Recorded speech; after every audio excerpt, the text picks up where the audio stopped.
Hi folks, the Filipino P here with the news. Just about every day, there's a lot going on in the Philippines, and I'm here to bring you the stories you're not gonna hear anywhere else. Like a plan to let Filipinos babysit you in the hospital, the possibility of a green weed finally becoming available, an indigenous tribe that makes coffee out of poop, and a reminder that in the Philippines, it's legal to run around in public without underwear.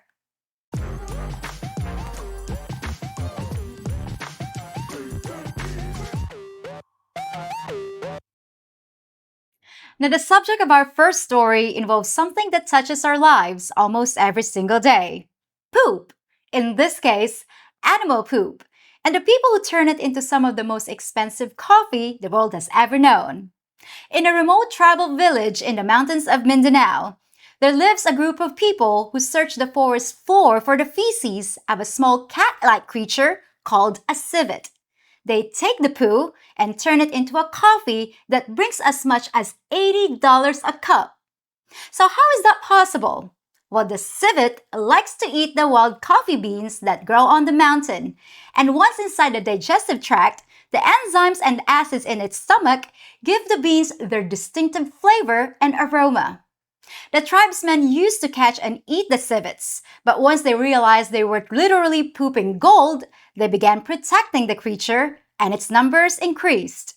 It's a win-win situation, since the poop keeps the villagers happy, and all that's needed from the animal is to do its civet duty. Can you imagine what it'd be like if your only responsibility was to go around pooping wherever you wanted? Well, people cheered and lavished you with praise as they clean up after you, and they even guarded your life with their own. Well, such is the life of the Philippine civet. Thanks to a generous patron, I actually have a cup of this rare brew, which I'm about to try for the very first time. Oh my gosh, it's true! It tastes like shit! Moving on. Did you know that in our neighboring country of Thailand, it's illegal to leave the house without underwear? Yup, if a woman's caught without her panties, she's breaking the law. Now, I have no clue why this legislation was needed, but the more interesting question is how the law is enforced. Surprise inspections? Random checkpoints? The only thing I know for sure is that the government won't even need to pay its panty patrol, because legions of eager young men would gladly volunteer to impose their stiff fines for any violations. By contrast, the Philippines has no such law, so its citizens can enjoy going commando. I wouldn't want to live in a country where they told me what undergarments to wear, so the next time you see a Filipina, you have to ask yourself, does she or doesn't she? So our next story is about a potential catastrophe just waiting to hit Manila and other parts of the island of Luzon. Last year, there was a string of offshore earthquakes that drew the attention of scientists to an area 1,000 kilometers long called the Manila Trench, which lies just off the western coast of the Philippines. Tectonic pressure is constantly building along the fault line, where the Eurasian plate is pushing against the Philippine sea plate. Once the pressure is released, the resulting earthquake and tsunami will be absolutely devastating, with a tidal wave predicted to be in excess of 30 feet tall. And it's not a question of if, but when, because it's eventually gonna happen. And residents will probably have less than a 15-minute warning to get themselves to safety. So given that the Philippines has so many earthquakes, what exactly are you supposed to do if you get caught in one? What's your best chance of surviving?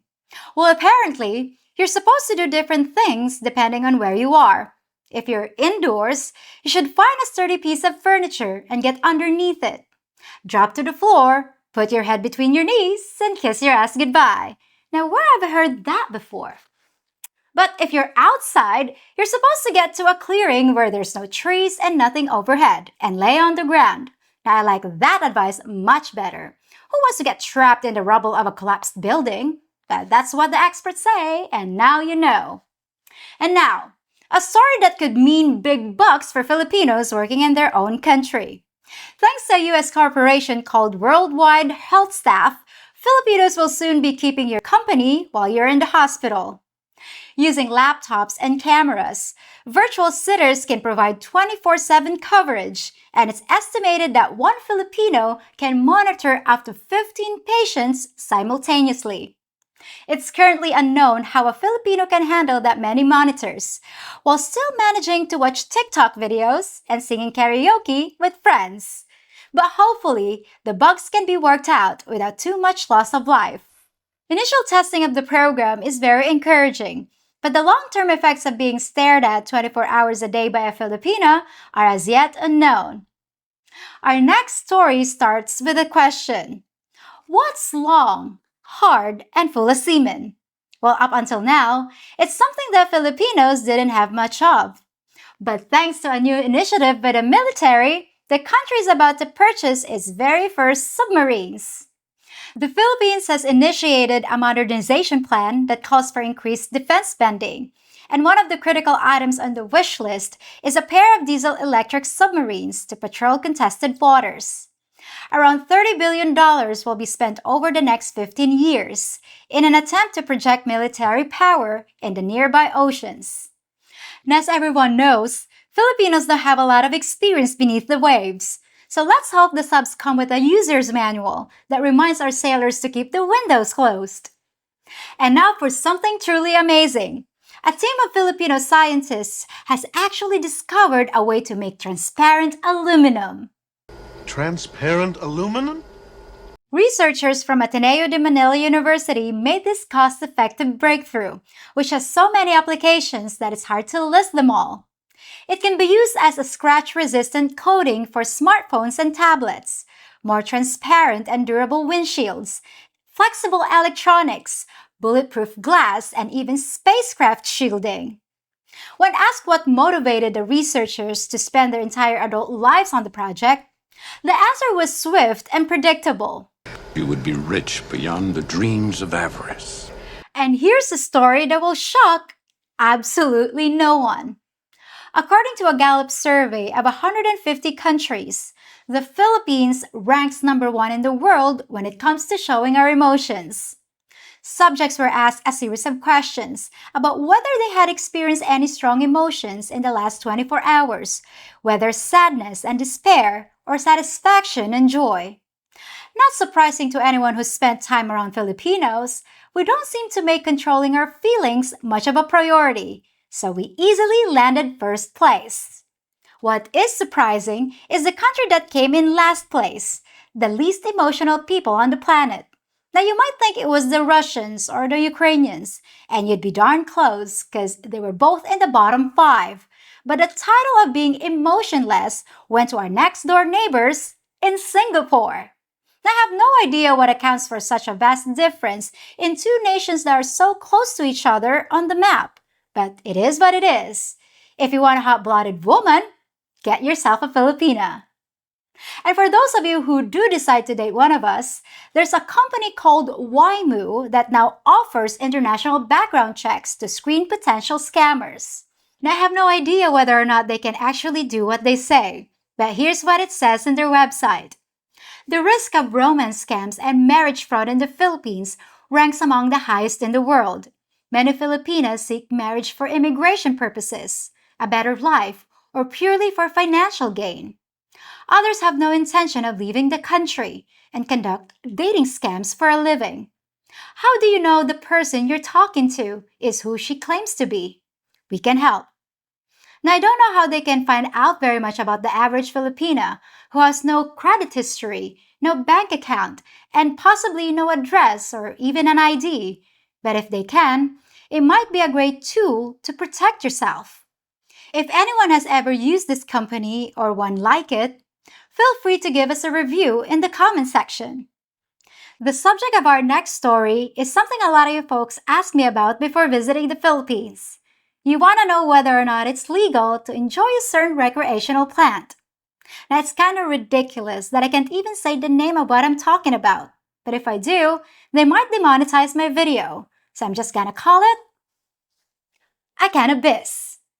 And no, it is not legal. The possession or use of a cannabis is punishable by imprisonment, something you do not want to risk in the Philippines. Last year, however, the House of Representatives overwhelmingly passed a measure that would legalize a cannabis for medicinal purposes, and the vote wasn't even close. 177 lawmakers voted for it, with only 9 voting against. But as with all legislation in the Philippines, these things take time, and as of now, the bill remains in limbo, unsigned into law. So for those of you who always look at the clock and hope it's 4:20, I'm afraid you're just gonna have to wait a little longer. Well, if the Department of Tourism gets its way, you're gonna be seeing a lot more Filipinos in Western movies, and a lot more of the Philippines in the background. In an effort to increase the country's participation in the filmmaking industry, the Tourism Department has invited Hollywood executives to come check out the country and discover its beauty. The Philippines has lots of advantages, including a skilled workforce that speaks English, breathtaking locations for filming, and plenty of acting talent just waiting to be discovered. If they make another Pirates of the Caribbean, I know a certain captain that'll be thrilled to get the part. And she won't object to a non-consensual kiss that saves her life, or complain that the script is weird.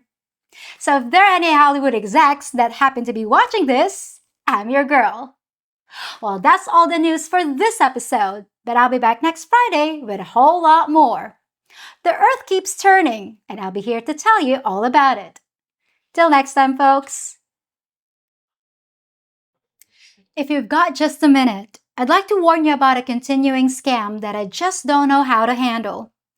Every time I release a video or conduct a poll or send out a notification, there's a bunch of scammers that reply to your comments as if they were me, trying to get you to contact them via WhatsApp, where they try to gain your trust and eventually trick you into investing in a phony crypto scheme.